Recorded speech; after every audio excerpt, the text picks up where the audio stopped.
Imagine standing before Ohio lawmakers and promising a financial windfall of $1.3 billion from a gleaming new stadium, only to have independent experts later reveal your numbers were overly optimistic at best and potentially fabricated at worst. That's exactly what's happening in Cleveland, where the Browns' ambitious $3.4 billion dome stadium project is unraveling under scrutiny. Just one day after claiming the team would have gone bankrupt without drastic cost-cutting measures, ownership unveiled plans for the most expensive stadium in Ohio history. A staggering contradiction that's left even loyal supporters questioning the truth. But the real bombshell came when legislative researchers finally examined the Browns' economic projections and found them riddled with questionable assumptions and inflated figures. The question now haunting Ohio taxpayers: is this $600 million state bond package based on solid economic forecasting? Or is it the greatest stadium financing deception in American sports history?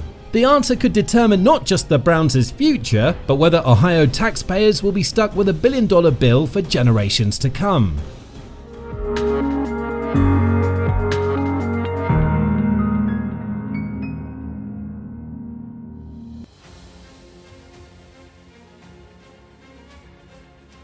To understand how we arrived at this financial controversy, we need to look back at the Browns' stadium journey. Since 1999, the team has played at Huntington Bank Field, formerly Cleveland Browns Stadium and First Energy Stadium, on Cleveland's downtown lakefront. The open-air venue, which cost $283 million to build, has served as the team's home for over 2 decades, hosting NFL games in Cleveland's notoriously harsh weather conditions. Despite multiple renovations, the current stadium has fallen behind modern NFL venues in terms of amenities, technology, and revenue-generating capabilities. The Browns' ownership, led by the Haslam Sports Group, began exploring options for either a major renovation or a completely new stadium.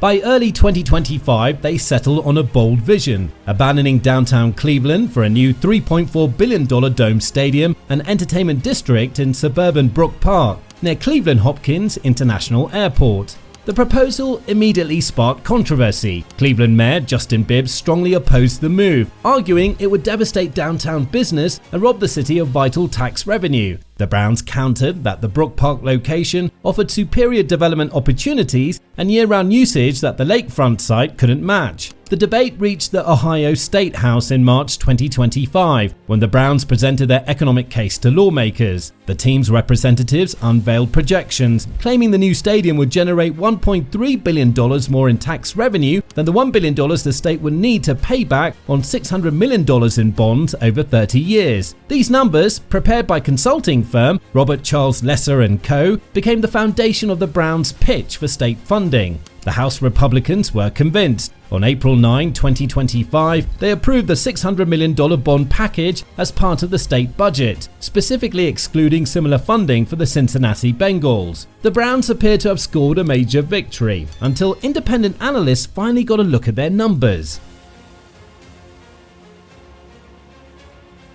The Browns' economic projections for their Brook Park Stadium were nothing short of spectacular. According to their presentation, the new facility would create 6,000 temporary construction jobs, 5,370 permanent full-time positions at the development site, and 2,540 indirect jobs in Cuyahoga County. The stadium would attract 1.5 million more visitors annually than the current Huntington Bank Field, generating a tax revenue windfall for the state. Those numbers formed the backbone of the Browns' argument that the $600 million in state bonds would be a sound investment, not a taxpayer subsidy. The team's ownership repeatedly emphasized that the project would pay for itself and then some, with no risk to Ohio taxpayers. But when the Legislative Service Commission (LSC) and Legislative Budget Office (LBO) attempted to verify these claims, they encountered a significant obstacle. The Browns and their consultants wouldn't provide the full economic report or methodology behind their projections. This lack of transparency raised immediate red flags for the legislative researchers.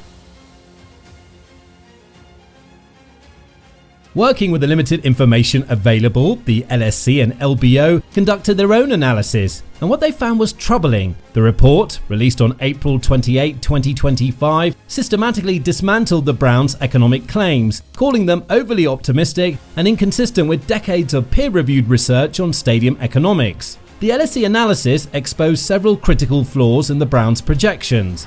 First, the claim of 6,000 construction jobs and nearly 8,000 permanent positions appear to ignore fundamental economic reality. Most of these would be relocated jobs, not new ones. The stadium would simply shift economic activity from downtown Cleveland to Brook Park, creating little net benefit for the region. Even more damning was the LSE's assessment of the projected 1.5 million new visitors. The researchers noted that the new stadium would only seat 3,000 more people than Huntington Bank Field. With 10 home games per season, that accounts for just 30,000 additional attendees. To reach 1.5 million, the stadium would need to host 21 additional sold-out events annually, a number that the LSE called overly optimistic based on comparable dome stadiums in Detroit, Indianapolis, and Minneapolis, none of which hosted more than 12 major events in 2023. The LSE researchers also highlighted a critical warning that appeared in the Browns' own consultant's report, a caution against using the economic projections for financing purposes. This revelation raised serious questions about whether Ohio lawmakers had been fully informed of the risk when they approved the $600 million bond package.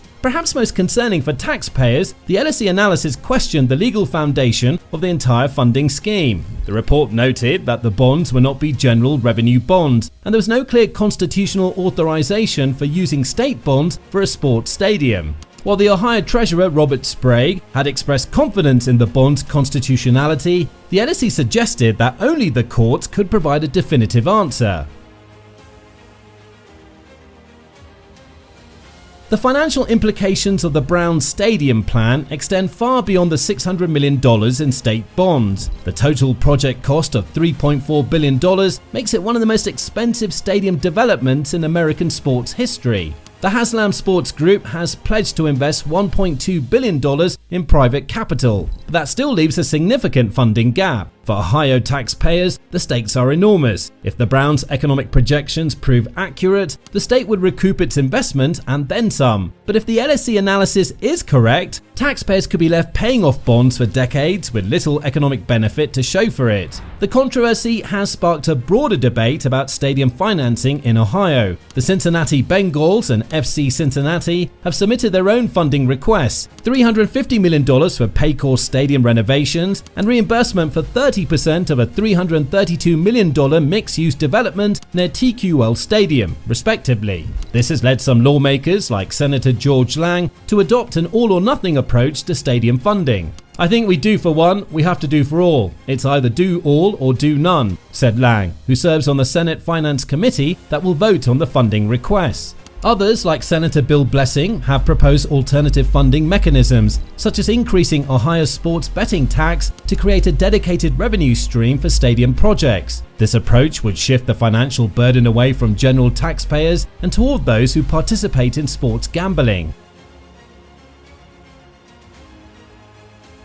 The Brown Stadium controversy has exposed deep divisions within Ohio's political landscape. House Republicans, who approved the $600 million bond package, have defended their decision as an investment in economic development. They point to the potential for job creation, increased tourism, and tax revenue growth. Critics, including many Democrats and fiscal conservatives, argue that the state is taking an unnecessary financial risk based on questionable economic projections. They cite decades of academic research showing that publicly funded sports stadiums rarely deliver the economic benefits promised by team owners. Cleveland Mayor Justin Bibb has been particularly vocal in his opposition, commissioning his own economic analysis that contradicted many of the Browns' claims. His report suggested that moving the stadium to Brook Park would cost Cleveland approximately $10 to $11 million annually in lost tax revenue.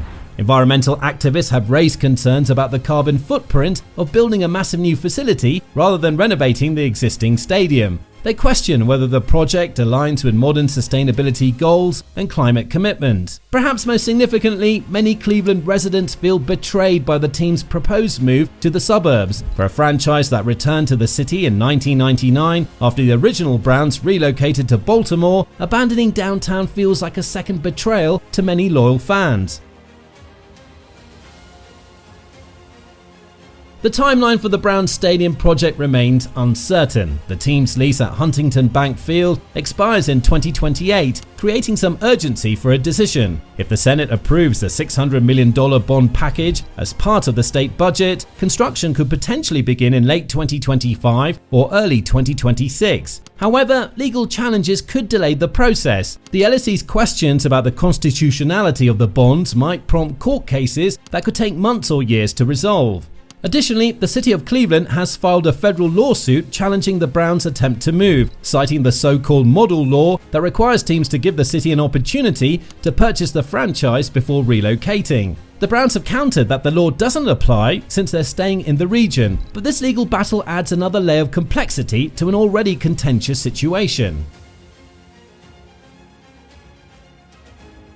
As Ohio's Senate prepares to vote on the budget, the Browns Stadium funding hangs in the balance. The LSE analysis has fundamentally changed the conversation, forcing lawmakers to reconsider whether the economic promises justify the financial risk. For a state with pressing needs in education, infrastructure, and healthcare, committing $600 million to a professional sports stadium represents a significant opportunity cost. The question now is whether senators will prioritize these critical services or bet on the Browns' contested economic projections. The controversy surrounding the Browns stadium plan reflects a broader national debate about the role of public funding in professional sports. As teams continue to seek taxpayer support for increasingly expensive venues, communities are demanding greater transparency and accountability. The $1.3 billion promise that helped secure House approval now stands exposed as potentially fabricated, a cautionary tale about the dangers of accepting economic projections at face value. As one LSE researcher noted, the overwhelming conclusion from this body of research is that there are little to no tangible impacts of sports teams and facilities on local economic activity.